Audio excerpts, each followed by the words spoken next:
ગુજરાત રાજ્યના પંચમહાલ જિલ્લાના હાલોલ તાલુકામાં આવેલ રમણીય પર્વત પાવાગઢ એ ગુર્જર ધરાનું પવિત્ર શક્તિપીઠ ધામ ગણાય છે. આ રમણીય પર્વતનો સૌથી ઊંચા શિખરની ટોચ પર બિરાજમાન સાક્ષાત શક્તિરૂપ જગતજનની મા કાલિકાના દર્શનાર્થે વિશાળ સંખ્યામાં શ્રદ્ધાળુઓ ઉમટી પડે છે અને શ્રી મહાકાળી માતાજીના દર્શન કરીને ધન્યતા અનુભવે છે. અમદાવાદથી દક્ષિણે 125 કિલોમીટર અને વડોદરાથી 49 કિલોમીટર, ગોધરાથી 47 કિલોમીટર તથા હાલોલથી કેવળ 7 કિલોમીટરના અંતરે આવેલા આ યાત્રાધામ પાવાગઢની પર્વતમાળામાં પ્રકૃતિએ અદ્ભુત સૌંદર્ય વેર્યું છે. એટલું જ નહીં, અહીં ગૌરવવંતી ગુર્જર ધરાની ઐતિહાસિક વિરાસતો પણ ભ્રગા વિશેષ સ્વરૂપે ધરબાયેલી છે. અનેક કુદરતી તાંડવ અને ઝંઝાવાતો પછી પણ પાવાગઢ પર્વત અકબંધ અને અડીખમ છે. લાખો શ્રદ્ધાળુઓ અને શક્તિ ઉપાસકો માટે આસ્થાનું પ્રતીક બની રહ્યો છે. આ રમણીય યાત્રાધામ તળેટી, માચી અને શ્રી મહાકાળી માતાજીનું મંદિર એ મુખ્યત્વે 3 ભાગમાં વહેંચાયેલ છે. આ પર્વતની ટોચ પર બિરાજમાન આદ્ય શક્તિ ઋષિ કાલિકા માતાજીનું મંદિર એ સૌથી ઊંચાલનો ભાગ રણિયામણો અને વિશાળ મેદાની વિસ્તારમાં પથરાયેલ છે. અહીં સ્થિત સાંસ્યું અને દૂધિયું તળાવ તેમજ પ્રાચીન લકુશ લીશનું મંદિર ભાવિકોમાં વિશેષ ધાર્મિક મહત્વ ધરાવે છે. અહીંના મેદાની વિસ્તારમાં વેરાયેલ પ્રાકૃતિક સૌંદર્ય અને સહેલાણીઓ મન ભરીને માણે છે. હજારો વર્ષો પહેલા આ સ્થળે મહા ધરતીકંપ આવેલો. એમાંથી ફાટેલા જ્વાળામુખીમાંથી આ પાવાગઢના કાળા પથ્થરો ડુંગર અસ્તિત્વમાં આવ્યો. એક લોકવાયકા એવી પણ છે કે આ પર્વત જેટલો બહાર દેખાય તેના કરતાં ધરતીની અંદર તરફ વધારે છે, એટલે કે તેનો પા જેટલો ભાગ દ્રષ્ટિગોચર થાય છે. તેથી જ તે પાવાગઢ તરીકે ઓળખાયો.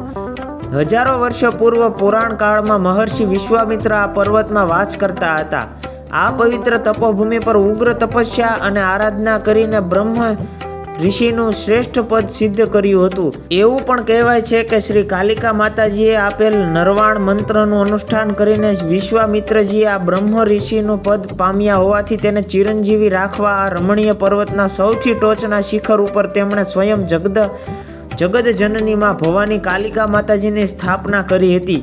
પાવાગઢ પર્વતની છેલ્લી ટૂંક પર એટલે કે દરિયાઈ સપાટીથી 2730 ફૂટની ઊંચાઈએ આવેલ સૌથી ઊંચા અને સાંકડા શિખરની ટોચે શ્રી કાલિકા માતાનું મંદિર પ્રસ્થાપિત કરવામાં આવેલ છે. આ ઉપરાંત એક બીજી દંતકથા પણ પાવાગઢ સાથે જોડાયેલી છે. દક્ષ રાજાની પુત્રી સતીએ પોતાના પિતા દ્વારા યોજાયેલ યજ્ઞમાં પોતાના પતિ શંકર ભગવાનનું અપમાન થતું હોવાનું અનુભવતા સતીએ પોતાની જાતને યજ્ઞકુંડમાં હોમી દીધી હતી. ભગવાન શંકરે સતીના મૃતદેહની પોતાના ખંભા પર લઈને તાંડવ નૃત્ય કરી પ્રલયનું વાતાવરણ ખડું કરી દીધું હતું. દેવોની વિનંતીથી વિષ્ણુ ભગવાને સુદર્શન ચક્ર દ્વારા સતીના અંગોને વિચ્છેદ કર્યા હતા. આ વિચ્છેદ પામેલ અંગના ટુકડાઓ અને ઘરેણાઓ જુદી જુદી 51 જગ્યાએ પડ્યા હતા, જે અલગ અલગ 51 શક્તિપીઠ રૂપે પ્રસ્થાપિત થયેલ છે. તે પૈકી સતીના જમણા પગની આંગળીઓ પાવાગઢ પર્વત પડી રહી છે તેવું કહેવામાં આવે છે. સાથે સાથે પાવાગઢનું ધાર્મિક મહત્વ પણ ખૂબ જ છે. ઘણા લોકો અહીં ચાલતા પગપાળા પણ આવે છે. અહીં ખૂબ જ શ્રદ્ધાથી આવનાર દરેકની ઈચ્છામાં અવશ્ય પૂર્ણ કરે છે.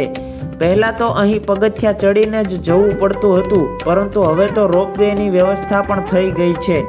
તેથી હવે માતાજીના દર્શન કરવા ખૂબ જ સરળ થઈ ગયા છે. તો જીવનમાં એકવાર પાવાગઢની અનોખી યાત્રાનો લાહવો તો જરૂરથી લેજો. ચાલો જાણીએ પાવાગઢ નામ પાછળ એક ખૂબ જ પ્રચલિત વાર્તા છે. એવું કહેવાય છે કે એક સમયે આ દુર્ગમ પર્વત પર ચડવું લગભગ અશક્ય હતું.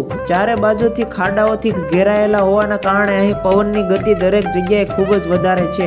તેથી જ તેને પાવાગઢ એટલે કે પવન હંમેશા રહે છે તે સ્થાન કહેવાય છે. સાથે સાથે અહીં મોટી સંખ્યામાં મુસ્લિમ શ્રદ્ધાળુઓ પણ દર્શન કરવા માટે આવે છે. એટલા માટે આ સ્થાન હિન્દુઓની સાથે સાથે મુસ્લિમો માટે પણ ખૂબ જ મહત્વપૂર્ણ માનવામાં આવે છે અને આ જગ્યાને ખૂબ જ ખાસ બનાવે છે. જો તમારે પાવાગઢની મુલાકાત લેવી હોય તો ફેબ્રુઆરી, જૂન અને ઓક્ટોબર, ડિસેમ્બર સુધીનો શ્રેષ્ઠ સમય છે. તો મિત્રો, આજ માટે આટલું ઘણું થઈ ગયું. મળ્યા નવા વિડીયો સાથે. વિડીયો ગમ્યો હોય તો લાઈક કરજો, શેર કરજો અને સબસ્ક્રાઈબ કરી દેજો. જય મહાકાળી માં.